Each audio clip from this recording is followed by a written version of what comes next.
پیارے دوستوں، آج جو واقعہ ہم آپ کو بتانے والے ہیں نا، یقین جانیے یہ واقعہ سنتے ہی آپ کے ہوش اڑ جائیں گے اور آپ سوچنے پہ مجبور ہو جائیں گے کہ ایسا کیسے ہو سکتا ہے۔ دوستوں، ایک وائرس نے 70,000 لوگوں کی جان لے لی۔ دوستوں، یہ سن کر آپ حیران ہو گئے ہوں گے، کیونکہ وائرس تو ہوتا ہے نا، جیسے آج کل کورونا وائرس چل رہا ہے، لیکن کورونا وائرس ایک بار میں ایک وقت میں 70,000 کی موت تو نہیں ہوتی نا، دھیرے دھیرے موت ہوتی ہے۔ لیکن ایک ایسا وائرس جس نے 70,000 لوگوں کو ایک بار میں موت کے آغوش میں لے لیا۔ دوستوں، یہ واقعہ اس طور پر ہے کہ بنی اسرائیل کی ایک جماعت جو حضرت حزقیل علیہ السلام کے شہر میں رہتی تھی، شہر میں طاعون کی وبا پھیل جانے کی وجہ سے ان لوگوں پر موت کا خوف سوار ہو گیا۔ جیسے کورونا وائرس ابھی کے دور میں لوگوں کے ذہن میں بیٹھ چکا ہے اور اس کے ذہن میں موت کا خوف بیٹھ چکا ہے، اسی طرح سے بہت سارے لوگ جو امیر لوگ ہیں وہ اس ملک کو چھوڑ کر کے دوسرے ملک میں چلے جاتے ہیں تاکہ وہ کورونا وائرس سے بچ جائیں۔ اسی طرح سے اس زمانے میں ایک وائرس پھیلا جس کی وجہ سے وہ لوگ اس ملک کو چھوڑ کر کے کسی ایسی جگہ جانا چاہتے تھے جہاں وہ وائرس ان کو نقصان نہ پہنچا سکے، اور یہ لوگ موت کے ڈر سے سب کے سب شہر چھوڑ کر ایک جنگل میں بھاگ گئے اور وہیں رہنے لگے۔ تو اللہ تعالیٰ کو ان لوگوں کی یہ حرکت بہت ہی زیادہ ناپسند ہوئی، چنانچہ اللہ تعالیٰ نے ایک عذاب کے فرشتے کو اس جنگل میں بھیج دیا، جس نے ایک پہاڑ کی آڑ میں چھپ کر اور چیخ مار کر بلند آواز سے یہ کہہ دیا کہ موتو، یعنی تم سب مر جاؤ۔ اور اس مہیب اور بھیانک چیخ کو سن کر بغیر کسی بیماری کے بالکل اچانک یہ سب کے سب مر گئے، جن کی تعداد 70,000 تھی۔ 70,000 لوگوں کی تعداد بالکل ایک سیکنڈ میں مر گئی۔ ان مردوں کی تعداد اس قدر زیادہ تھی کہ لوگ ان کے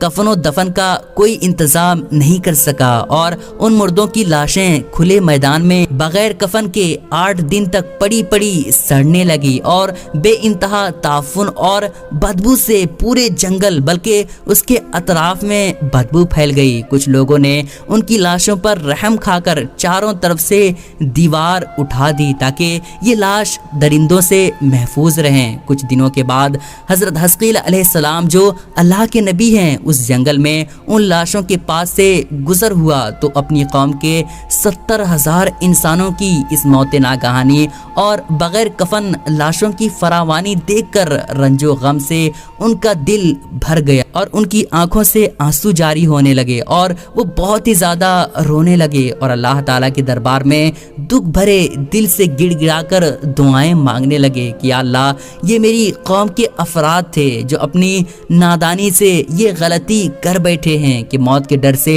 شہر چھوڑ کر جنگل میں آ گئے۔ یہ سب میرے شہر کے باشندے ہیں، ان لوگوں سے مجھے بہت ہی زیادہ محبت تھی اور یہ لوگ میرے دکھ سکھ کے شریک تھے۔ جب بھی کوئی مجھے پریشانی ہوتی تو یہ سارے لوگ مل کر کے میری پریشانی کو دور کرتے تھے۔ افسوس کہ میری قوم ہلاک ہو گئی، برباد ہو گئی اور میں بالکل اکیلا رہ گیا۔ اے میرے رب، یہ وہ قوم تھی جو تیری حمد کرتی تھی، جو تیری تعریف کرتی تھی، جو تیری بارگاہ میں عبادت کرتی تھی اور تیری توحید کا اعلان کرتی تھی اور تیری کبریائی کا خطبہ پڑھتی تھی۔ آپ بڑے سوزے دل کے ساتھ بہت ہی زیادہ غمگین ہو کر کے آنسوؤں سے بھرے لہجے میں آپ نے دعا کی اور دعا میں مشغول تھے کہ اچانک آپ پر یہ وحی اتر پڑی کہ اے حزقیل علیہ السلام، آپ ان بکھری ہوئی ہڈیوں سے فرما دیجئے کہ اے ہڈیوں، بے شک اللہ تعالیٰ تم کو حکم فرماتا ہے کہ تم اکٹھا ہو جاؤ۔ یہ سن کر بکھری ہوئی ہڈیوں میں